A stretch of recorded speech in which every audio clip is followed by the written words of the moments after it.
यानंतर पुढचा विद्यार्थी आहे अन्विता साईनाथ भालेराव, जिल्हा परिषद शाळा नाळवाडी। अन्विता साईनाथ भालेराव स्पर्धक आलेला आहे, नोंद करून घ्यायची आहे परीक्षकांनी।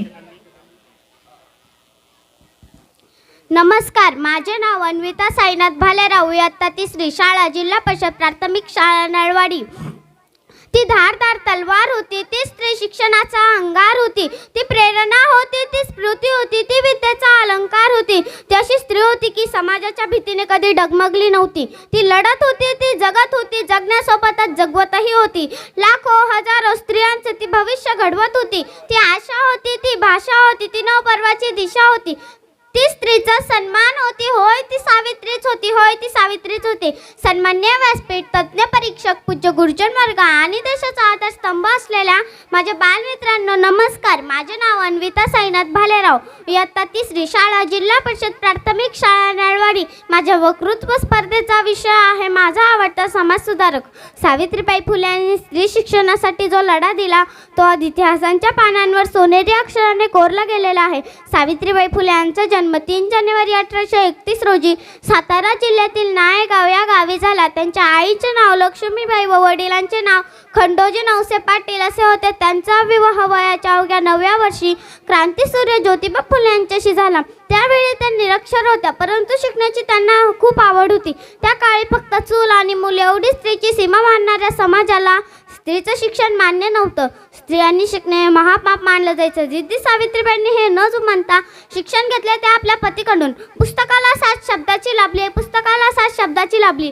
न पर्वाला सुरुवात जोमाने झाली, न पर्वाला सुरुवात जोमाने झाली। पुढे ज्योतिबा फुले आणि सावित्रीबाई फुले यांनी पुण्याच्या बुधवार पेठेत मुलींची पहिली शाळा सुरू केली। अर्थातच त्यांच्या क्रांतिकारक विचारांना त्या काळचे लोक मान्य करत नव्हते। त्यांना अनेक जणांनी विरोध केला, त्यांच्यावर दगडफेक केली, शेण फेकले, शिवीगाळ केली, तरीही त्यांचा जो दृढ निश्चय होता तो बदलला नहीं। त्यांनी माघार घेतली नाही। जिंदगी एक कांटों का सफर है, जिंदगी एक कांटों का सफर है, हौसला उसकी पहचान है। रास्ते पर तो सभी चलते हैं, पर जो रास्ते बनाते हैं वही इंसान है।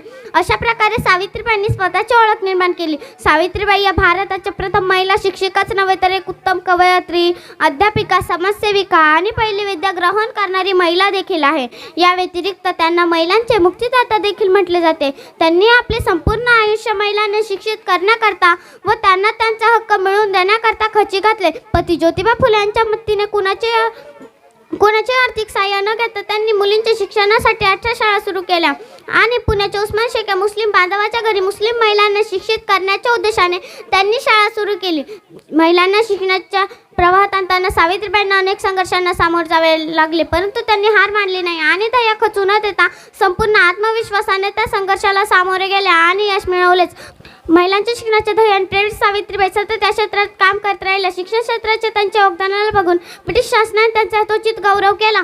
केवळ शिक्षण क्षेत्रापुरतीच त्यांचे कार्य मर्यादित नव्हते, तर विधवांची परिस्थिती सुधारावी म्हणून, बालकांच्या हातात थांबाव्यात म्हणून त्यांनी आश्रमाची उभारणी केली। दलित आणि अस्पृश्य समाजाकरता त्यांनी कार्य केले। पती ज्योतिबा फुले यांच्या निधनानंतरही त्या सतत कार्यमग्न राहिल्या आणि समाजाचे ऋण फेडत राहिल्या। 1897 ला पुण्यात महाभयंकर अशी प्लेगची साथ सुरू झाली।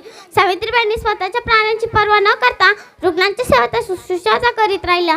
अशातच त्यांना देखील आजारी ग्रासल्या आणि 10 मार्च 1897 रोजी त्यांनी या जगाचा निरोप घेतला। समाजाप्रती त्यांच्या अतुल्य अशा योगदानाला कधीही विसरता येणार नाही। महाराष्ट्र आणि केंद्र सरकार यांनी त्यांच्या नावावर अनेक पुरस्कारांची निर्मिती केलेली आहे आणि त्यांच्या स्मरणार्थ एक डाक तिकीट देखील काढण्यात आलेले आहे। जाता जाता एवढं सांग, सावित्रीबाई कणा होत्या स्त्री शिक्षणाच्या विनावादन करणाऱ्या त्या धूत होत्या सरस्वतीच्या। हा स्त्री जगली, शिकली, मुक्त विचारात सावित्रीच्या शतशः नमन करते। क्रांतिकारक विचारांना त्याच सावित्रीच्या। उद्या 3 जानेवारी बालिका दिन, क्रांती ज्योती सावित्रीबाई फुले यांची जयंती। त्यांच्या जयंतीच्या पूर्व दिवशी मी त्यांना वंदन करते आणि माझे भाषण संपवते। जय हिंद, जय भारत। धन्यवाद अन्विता। अन्वितासाठी या ठिकाणी जोरदार टाळ्या झाल्या पाहिजे।